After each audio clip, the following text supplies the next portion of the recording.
German surrender. 1945 began not in grand halls with pomp, but in a small red-brick schoolhouse in Reims, France, on May 6, 1945. Outside, the streets were grey and slick with rain. Military police lined the sidewalks, rifles slung, boots splashing in puddles.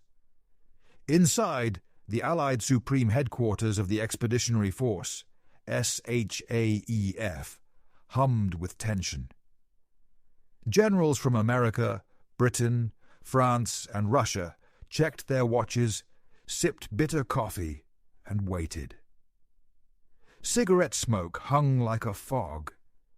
Every tick of the clock added weight. At 2 p.m, a car rolled up. Out stepped Colonel General Alfred Jodl, Chief of Operations of the German High Command, Hitler's right-hand man for 6 years. He carried himself with the confidence of a man who had signed orders to bomb London, invade Russia, and execute commandos. Monocle in place, iron cross around his neck, uniform crisp, Jodl believed he would meet Eisenhower as an equal. He expected negotiation, diplomacy, perhaps even respect. He was wrong. Eisenhower sat in his office down the hall, smoking, waiting. He would not stand, would not greet, would not shake hands. Jodl's mission was to buy time. Adolf Hitler had been dead for 6 days, having shot himself in his Berlin bunker on April 30th, 1945. But the Nazi government had not collapsed. Hitler's succession plan had placed Grand Admiral Karl Dönitz in charge in Flensburg, near Denmark. Dönitz believed Germany still had leverage. He wanted to surrender to the Americans and British while keeping the Russians at bay. Jodl's orders: delay the surrender, maneuver German troops westward, save the army from Stalin's revenge. He arrived thinking this was a diplomatic mission. He believed he could outsmart the American general. But Eisenhower had been waiting for this moment for 3 years. Weeks before, a test envoy, Admiral Hans-Georg von Friedeburg, had tried the same tactic. He had walked into Reims expecting a courteous meeting. Instead, he met General Walter Bedell Smith, Eisenhower's chief of staff, known as Bedell Smith, a man with a temper and a loathing for Nazis. Friedeburg pleaded for a phased surrender, insisting the Germans needed time to negotiate with the Russians. Smith pointed to the maps covering the walls, showing German armies dissolving, collapsing into chaos. "You have ghosts," he said. Friedeburg broke down. He had no authority. He was useless. Smith sent him back with orders. Dönitz must send someone who could sign unconditionally, immediately. That someone was Jodl. When he arrived, he found the schoolhouse's war room transformed into a makeshift headquarters. A green-clothed ping-pong table would serve as the surrender table. Jodl demanded to meet Eisenhower. He was denied. The Supreme Commander refused to breathe the same air as the Nazi general until the surrender was official. Every calculated insult told Jodl that he was no dignitary. He was a prisoner. The negotiations began, but they were no negotiations. Jodl proposed surrender to the West only, with 48 hours to withdraw troops from the East. A ruse to save panzer divisions, to drive a wedge between the Allies. Smith delivered Eisenhower's answer personally. No delays, no phases, no deals. Sign immediately, or the Allied lines would close. Millions of fleeing German civilians would be trapped, left to the Soviets. Jodl realized the Americans were not bluffing. At this point, pause and take a moment.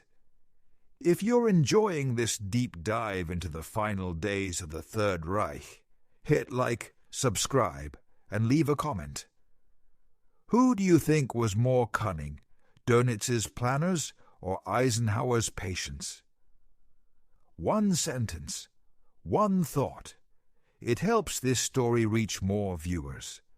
Hours dragged, coffee cups piled, cigarette ash spread across maps. Midnight came and went. Finally, at 2:41 in the morning, May 7th, 1945, Dönitz authorized the signature. Reporters were brought in. Cameras clicked. Jodl sat, pen trembling slightly, beside Admiral Friedeburg. Across sat Bedell Smith and a French general, a Russian general observing. The act was brief. We, the undersigned, surrender unconditionally all forces. Jodl signed.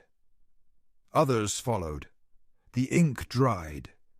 Europe's war, which had claimed 60 million lives, was turned off with a drop of ink. Even then, Jodl tried to claim dignity. He spoke, asking for sympathy for the German people, for soldiers who had endured more than most in the world. He mentioned nothing of the Holocaust, nothing of the occupation of Poland or the Blitz. Silence greeted him, stone faces. His plea failed. Later he would be tried at Nuremberg and executed for war crimes. But Eisenhower's refusal to shake hands was symbolic. It was not just strategy, but moral clarity. The surrender at Reims was not a negotiation of equals. It was a statement. The Nazis had no honor, only crime. It was a prelude to the post-war order, a demonstration of authority, patience, and justice. By the end of this first act, the world had witnessed not a hero's victory, but a measured, calculated assertion of power. The arrogance of Germany's generals met the immovable patience of Eisenhower, and the lesson was clear. Even the cleverest plan could be undone by discipline, timing, and moral certainty. Yet this was only the beginning. The real story of the surrender and its immediate consequences across Europe was yet to unfold. German surrender. 1945 was not simply about signatures on paper. Behind the solemn act in Reims lay a web of deception, calculation, and desperate strategy. Jodl's mission, ordered by Grand Admiral Karl Dönitz, was clear. Buy time. Every hour delayed could allow remnants of the German army to move westward, avoiding Soviet capture. Every hour delayed could save panzer divisions, artillery, and the lives of thousands of soldiers who had survived Stalingrad, Kursk, and the endless retreats across Europe. The Allies, however, were not naive. Dwight D. Eisenhower had anticipated this. For 3 years, he had been preparing for the moment when the Third Reich, cornered and desperate, would attempt its final gambit. In the days before Jodl arrived, a test envoy, Admiral Hans-Georg von Friedeburg, had been sent to gauge Allied patience. On May 5, 1945, he walked into Reims expecting courtesy, perhaps even a negotiation. Instead, he was met by General Walter Bedell Smith, known as Bedell Smith, Eisenhower's chief of staff, a man whose reputation for firmness and intolerance for Nazis was legendary. Maps on the walls showed German armies disintegrating.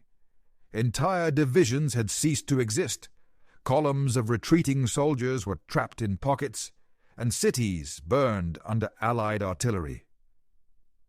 "You have ghosts," Smith said. Friedeburg, overwhelmed, broke down. He had no authority, no leverage. He was sent back to Flensburg with a clear message. Only someone empowered to sign unconditional surrender would be accepted. When Jodl arrived on May 6th, he believed he carried both opportunity and power. He expected negotiation, subtle diplomacy, and the chance to extract a concession. He was a master of German military bureaucracy, the mind behind campaigns that had once seemed unstoppable. He carried himself with confidence, monocle in place, uniform sharp, Iron Cross gleaming. Yet the Allies had anticipated every trick. The schoolhouse in Reims, once an ordinary classroom, had been transformed into a war room. A green-clothed ping-pong table served as the surrender table. Maps and charts lined the walls, and Allied officers observed every gesture with trained eyes. Jodl's first proposal was predictable: surrender to the West while delaying compliance with the East. 48 hours to reposition troops. He suggested a phased withdrawal, a strategy designed to create division among the Allies, protect the panzer formations, and perhaps continue resistance against the Soviet advance. It was a ruse, a calculated risk. But Bedell Smith, standing over him, delivered Eisenhower's response personally. No delays, no phases, no deals. Sign immediately, or the Western Front would be closed. Millions of civilians, fleeing westward in desperation, would be trapped between the Americans and the Soviets. The threat was precise and unambiguous: compliance or catastrophe. At this point, pause for a moment. If you are following the story of Germany's final days, consider this. Could cunning, planning, and clever strategy truly counter the sheer patience and preparation of Eisenhower? Leave a comment. Who would you trust more in that room? Dönitz's planners or Eisenhower's foresight? Hours passed. The room was tense. Coffee cups piled up, ash from cigarettes scattered across maps, the rain tapping on the red brick windows. Midnight arrived and passed. Every gesture, every glance carried meaning. Finally, at 2:41 in the morning, May 7th, 1945, Flensburg sent word. Dönitz authorized the unconditional signature. Cameras were brought in, the Allied press recording each detail. Jodl sat at the table, pen trembling.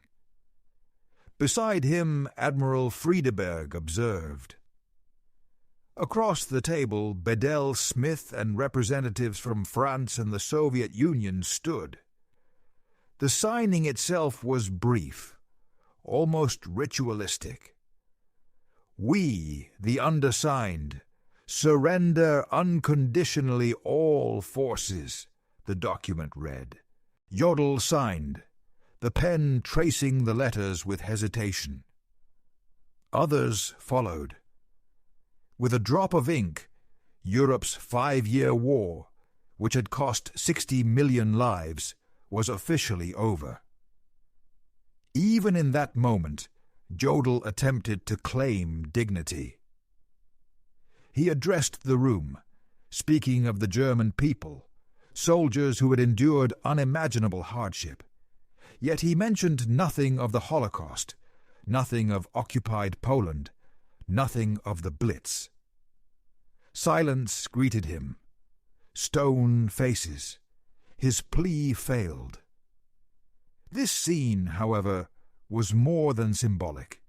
It demonstrated the collapse of Nazi strategy under Allied discipline.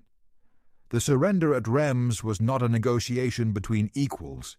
It was a display of moral clarity, authority, and patience. Jodl's arrogance, honed over years of military victories, met the unyielding discipline of Eisenhower's command.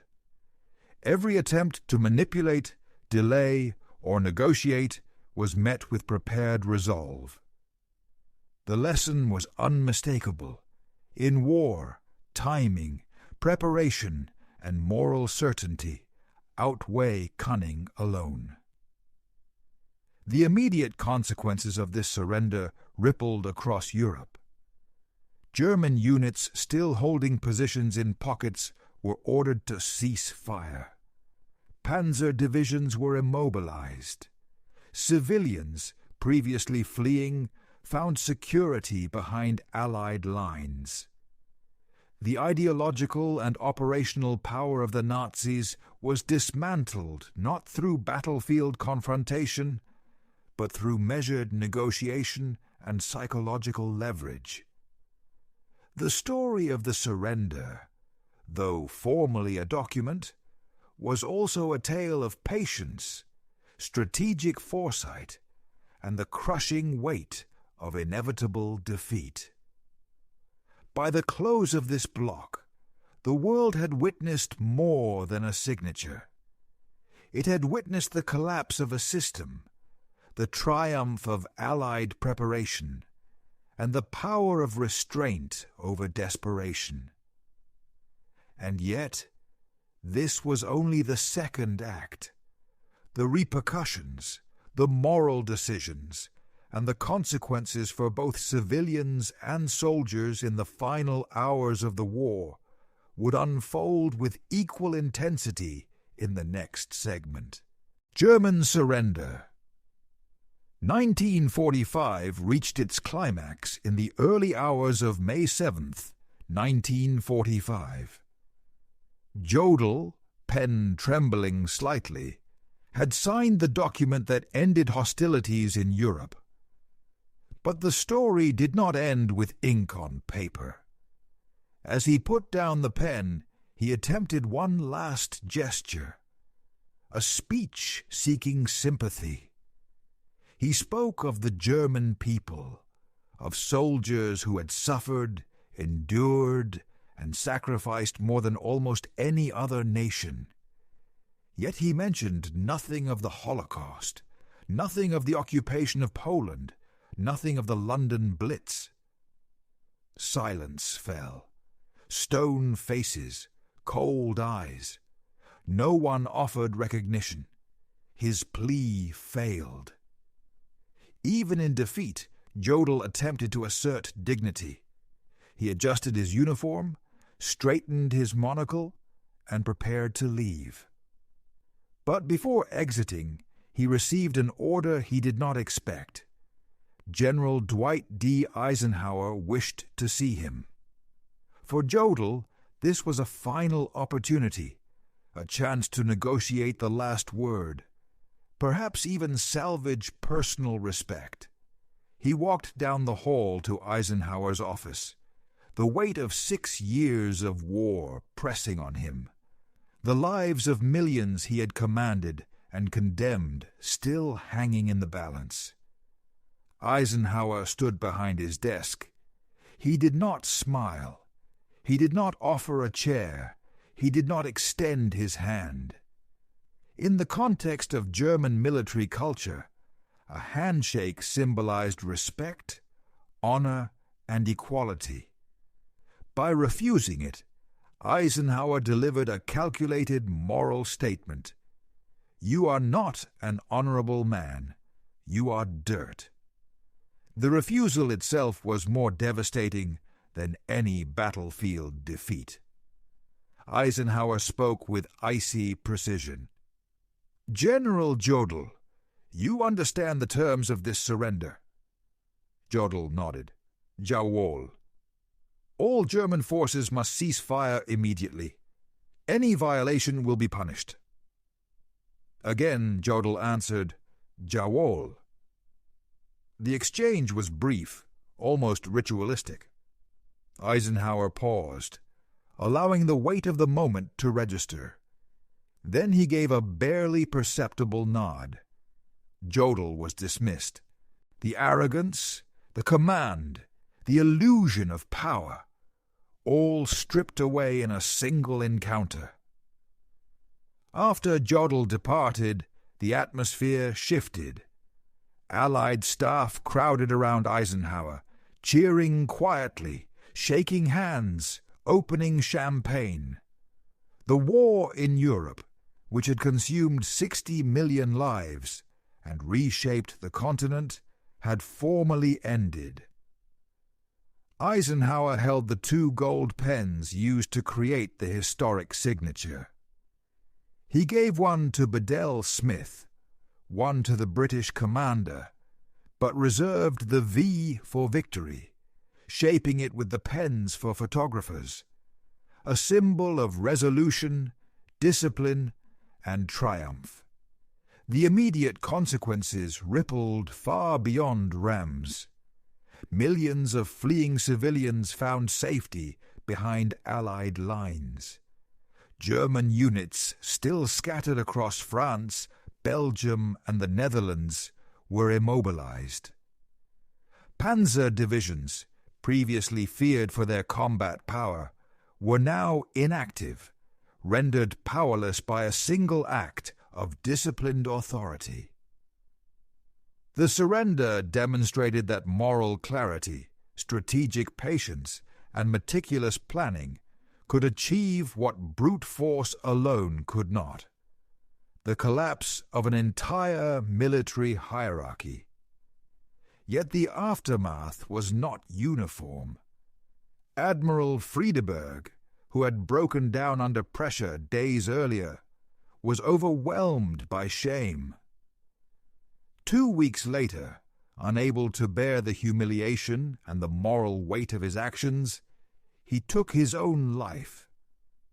Jodl, who had believed he could negotiate, retire, or escape accountability, was arrested by the Allies, tried at Nuremberg, and executed in 1946 for war crimes. His fate symbolized the consequences of arrogance, ambition, and complicity in a system of immense cruelty. Eisenhower, by contrast, emerged not only as a military victor, but as a moral figure. The refusal to shake hands, the insistence on unconditional surrender, and the enforcement of immediate compliance set the tone for post-war Europe. The message was clear. The Nazis had no honor, only crimes. Their defeat was total, their ideology repudiated. The surrender at Reims became a template for authority, demonstrating that discipline, moral certainty, and patience could dismantle even the most entrenched systems of power. This moment also left lessons for history. Even the most meticulous strategy can fail against unyielding opposition. Even the cleverest diplomacy cannot circumvent moral consequences. The surrender at Reims was more than legal procedure. It was psychological, symbolic, and decisive. The world witnessed a collapse not merely of armies, but of the arrogance and illusion of the Third Reich. Eisenhower's actions transformed the act of signing a document into an enduring lesson in authority and justice. Finally, the post-war order began to take shape. Europe would rebuild from ashes, nations would reckon with atrocities, and the principles of accountability, justice, and moral clarity would be codified. The surrender at Reims was not just a military milestone, it was a profound statement about ethics in warfare, the costs of arrogance, and the enduring power of strategic patience. The real story of Germany's collapse, the liberation of Europe, and the shaping of the modern world had only begun, and every decision in that small red brick schoolhouse would echo for generations. At this point, consider this. If you were in Eisenhower's shoes, faced with Jodl and the collapsing German command, would you have shown mercy or demanded the same ruthless clarity? Leave your thoughts in the comments below.